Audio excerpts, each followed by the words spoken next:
खबर को, किसी भी आर्टिकल को, किसी भी समाज के मुद्दे को अगर वो बहुत बेहतर ढंग से उठा रहा है तो कहीं ना कहीं जो अपने आप में वरिष्ठ मान रहा है, अगर वो चीज़ नहीं कर पा रहा है तो उसमें हमको ये चीज़ नहीं सोचनी चाहिए।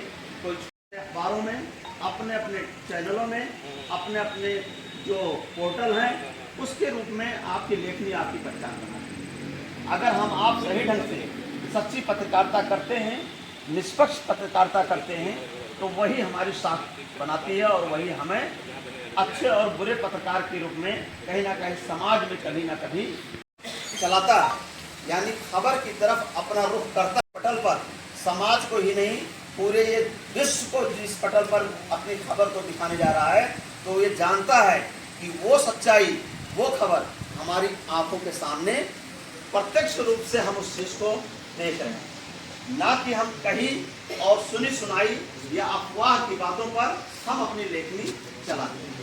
अगर हमारा कोई भी साथी इस तरीके से अपने आप को शो करने के लिए, अपने अखबार को अलग दिखाने के लिए और अपने आप को अलग व्यक्तित्व दर्शाने के लिए कभी अगर उस चीज़ को अपनाता है तो कहीं ना कहीं वो किसी समय किसी बुरे मरहले में आ सकता है। इसलिए सुझाव है कि कभी हम किसी का पक्षकार न बने, किसी प्रकार की द्वेष भावना से प्रेरित होकर समाज में किसी भी तरीके से हम प्रतिशोधात्मक या अन्य जगहों पर बैठा हुआ जो हमारे वरिष्ठ साथी, जो हमारे वरिष्ठ पत्रकार हैं, जिन्हें हम संपादक कहें या अन्य अन्य शब्दों से हम उनको कहें, वो बैठ के ये जानता है कि खुनवा में बैठा हुआ हमारा पत्रकार जो चीज़ लिख के भेज रहा है वो एकदम सत्य होगा, सत्य घटना पर आधारित होगा। जो नेपाल की खबरों को हमारे कवरेज करते हैं वो कहीं ना कहीं उसकी पुष्टि करते हुए, सही चीज़ की जानकारी लेते हुए तभी विश्व के पटल पर अपने कलम और अपने अखबार के माध्यम से वो चीज़ यहाँ लाने का काम करें। अगर हम थोड़ी सी गलती कर दें तो हमारी और हमारे अखबार, हमारे चैनल, हमारे पोर्टल सबकी कीर्ति होने के साथ साथ हमारे वरिष्ठ जनों का भी कहीं ना कहीं उसमें अपमान आता है। इसलिए उन सब चीज़ों का अदा करता हूँ। और आपने ये जो मंच दिया है, विगत वर्ष भी आप लोगों ने आदरणीय राकेश तिवारी जी के कार्यालय पर और 2 जगहों पर सब पैर छू प्रणाम करता हूँ। और जो मेरे बरबर के हैं उन जवान सब साथियों को नमस्कार। आज दिवाली के अवसर पे आप लोगों ने, जब मैं विधायक पहली बार 2022 में बना था और 10 मार्च को 11/10 को रिजल्ट निकला था, आप लोगों ने ताकत दी। और मैं आप लोगों से पहले भी कहता हूँ और आज भी कहता हूँ, मैं जब गलत काम करूं तो उसको लिखने में भी कोई कमी मत करेगा और सही काम करूं तो उसको ताकत देने में कमी मत करेगा। मैं हमेशा चाहता हूं आप लोगों के स्नेह आशीर्वाद बना रहे। और मैंने पटवा जी से भी एक निवेदन करा था, जल्दी से जल्दी प्रस्ताव ज़मीन का दें जो हम लोग चाहते हैं। जो आज यहाँ चौधरी मैरिज हॉल में हो रहा है वो आने वाले टाइम में अपने सेंटर में हो, जो मीडिया हाउस कहला है। राकेश तिवारी भैया का मैं बहुत सम्मान करता हूँ और हमेशा इनका स्नेह प्यार हमें, जिस दिन से मैं यहाँ पर क्षेत्र में पहुँचा था सिद्धार्थनगर ज़िले में, उस दिन से आज तक इसने प्यार और आप लोगों को इस माध्यम से जोड़ने का जो ताकत दिया, मुस्कान भैया आपको दिल से धन्यवाद देता हूँ। आपका लोग सम्मान करते हैं और आज उत्तर प्रदेश में आपको पुरस्कार मिला है तो मैं चाहूँगा मुस्कान भैया के लिए जोरदार ताली बजाए, जो हर ताकत बढ़ाते हैं और हर चीज़ को लेके सबको लेके चलते हैं। मैं अपने मीडिया भैया से यही निवेदन करूँगा, आप लोगों की ताकत की बहुत ज़रूरत है कि शोहरतगढ़ में आपका कलम चलेगा जब भी हम लोगों को मजबूती मिलेगी।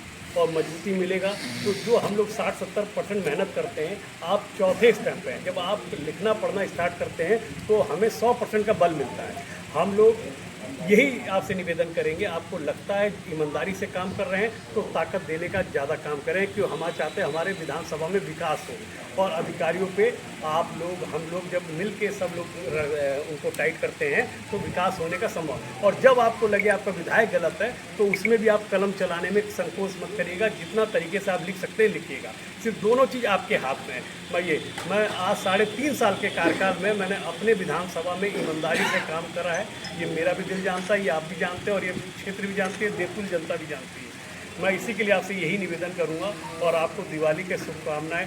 मैं आशीर्वाद लेने आया हूं और हमेशा आपके से कभी भी सुख दुख लोग बोलने वाला वादा करते होंगे, मुझे आप कभी भी आजमा लीजिएगा।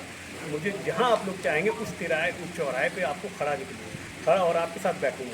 मैं आपके साथ बैठ भी सकता हूँ, आपके साथ जिले पे भी बैठ सकता हूँ, आपके साथ कहीं चल भी सकता हूँ। मैं हवा वाली नहीं करता।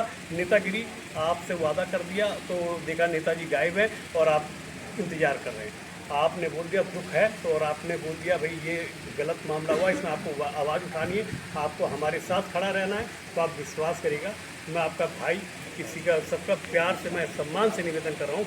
जिस दिन भी ये समय आएगा, जिस तरीके से मैं दलित परिवार के साथ खड़ा था और आप मेरे सब पूजनीय और एक सम्मानित लोग हैं, तो आप सोचिएगा मैं आपके लिए किसी भी स्तर पे जा सकता हूँ। जिले पे जाना हो, प्रदेश में जाना हो, कहीं पर भी आपके सम्मान के लिए आप कभी भी लगेगा आपको ये भाई आपका झूठ नहीं बोलता। मैं राजनीति झूठ की नहीं करता और मैं चाहता हूँ मेरा विधानसभा सबसे अच्छा, और वो आप ही को करना है, क्यों आपकी मेहनत और मेरी मेहनत जब मिलेगी तो वो देवकुल जनता को काम आएगा। और सबके बच्चे यहाँ पढ़ते हैं, हम लोग चाहते हैं रोड भी अच्छा हो, स्कूल भी अच्छा हो, कॉलेज भी अच्छा हो, हम लोग सब स्वास्थ्य में भी अच्छा रहे। फिर वो आपके कलम की जब आप लिखते हैं तो उससे घबराते हैं अधिकारी, जब मैं बोलता हूँ तो उससे घबराते हैं अधिकारी। वो जब दोनों चीज़ एक बार मिल जाती है तो ताकत बढ़ जाती है, तो वो ताकत बढ़ाने का काम आपको है। आप लोगों को दिवाली के पूरे परिवार को बहुत बहुत शुभकामनाएं। ये कोई गिफ्ट नहीं है, ये मैं आशीर्वाद ले रहा हूँ जो मुझे आप ताकत देते हैं। ये कोई मानता कोई दिखावे की चीज़, कोई ऐसी चीज़ नहीं है। मैं इसलिए आपसे जुड़ा रहना चाहता हूँ और साल में एक बार हम लोगों को पता चल जाता है, हम पूरे परिवार के साथ एक बार चाय पी लेते हैं, बैठ लेते हैं, उठ लेते हैं। वरना तो भाई मिलना जुलना हमेशा। मेरा घर टीचर कॉलोनी में रहता हूँ, किराए पे रहता हूँ और अपना ही पे ज़मीन ले ली है। अब छठ के बाद उसको भूमि पूजन करवा के और आप लोगों के बीच में बनवाना स्टार्ट करूँगा। आप ही लोगों के बीच में रहना है।